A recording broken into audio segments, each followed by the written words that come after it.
Ultrasound scan ಮಾಡಿಸ್ಕೊಂಡಿದ್ವಿ doctor. ಅದರಲ್ಲಿ normal ಇದೆ ಅಂತ ಹೇಳಿದ್ರು. ಆದ್ರೂ ನನಗೆ ಪ್ರೆಗ್ನೆನ್ಸಿ ಬರ್ತಾ ಇಲ್ಲ. ಯಾಕೆ? ಬನ್ನಿ ಇವತ್ತು ಇದ್ರ ಬಗ್ಗೆ ಮಾತಾಡೋಣ.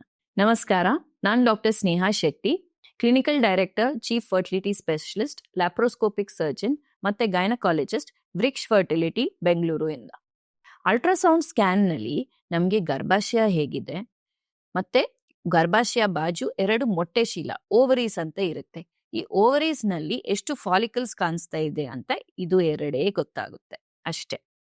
ಬಟ್ ಟ್ಯೂಬ್ಸ್ ಹೇಗಿದೆ ಅದು ನಮಗೆ ಗೊತ್ತಾಗಲ್ಲ. ಟ್ಯೂಬ್ಸ್, ಫೆಲೋಪಿಯನ್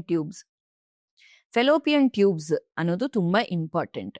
ಅಲ್ಲೇ ನಮ್ದು ಎಗ್ ಮತ್ತೆ ಸ್ಪರ್ಮ್ ಭೇಟಿಯಾಗಿ ಒಂದು ಹೆಲ್ದಿ ಆಗಿ ಮುದ್ದಾದ ಭ್ರೂಣ ಫಾರ್ಮ್ ಆಗುತ್ತೆ. ಇಫ್ ಇನ್ ಕೇಸ್ ಈ ಟ್ಯೂಬ್ಸ್ 2 ಬ್ಲಾಕ್ ಇದ್ರೆ ಅವಾಗ ಎಗ್ ಮತ್ತೆ ಸ್ಪರ್ಮ್ ಭೇಟಿಯಾಗಕ್ಕಾಗಲ್ಲ, ಹೆಲ್ದಿ ಎಂಬ್ರಿಯೋ ಫಾರ್ಮ್ ಆಗಲ್ಲ. ಸೊ ಕರೆಕ್ಟ್ ಆಗಿ ಟ್ಯೂಬ್ಸ್ ಓಪನ್ ಇದೆಯಾ ಇಲ್ಲ ಅಂತ ಟೆಸ್ಟ್ ಮಾಡಿಸ್ಕೋಬೇಕು. HSG, SSG, ಹೈಕೋಸಿ ಅಂತ ಟ್ಯೂಬ್ ಟೆಸ್ಟ್ಗಳಿರುತ್ತೆ. ಈ ಟ್ಯೂಬ್ಸ್ ಟೆಸ್ಟ್ ನಲ್ಲಿ ನಮಗೆ ಟ್ಯೂಬ್ಸ್ ಓಪನ್ ಇದೆ ಅಂದ್ರೆ ಅದ್ರ ಪ್ರಕಾರ ನಾವು ಟ್ರೀಟ್ಮೆಂಟ್ ಹೇಳ್ತೀವಿ. ಟ್ಯೂಬ್ ಬ್ಲಾಕ್ ಇದೆ ಅಂದ್ರೆ ನೆಕ್ಸ್ಟ್ ಮತ್ತೆ ಹೇಗೆ ಪ್ಲಾನ್ ಮಾಡೋದು, ಸರ್ಜರಿಯಾ, IVF ಅಂತ ನಿಮಗೆ ಎಕ್ಸ್ಪ್ಲೇನ್ ಮಾಡ್ತೀವಿ. ಇದು ಯಾಕೆ ಟ್ಯೂಬ್ಸ್ ಬ್ಲಾಕ್ ಇರುತ್ತೆ?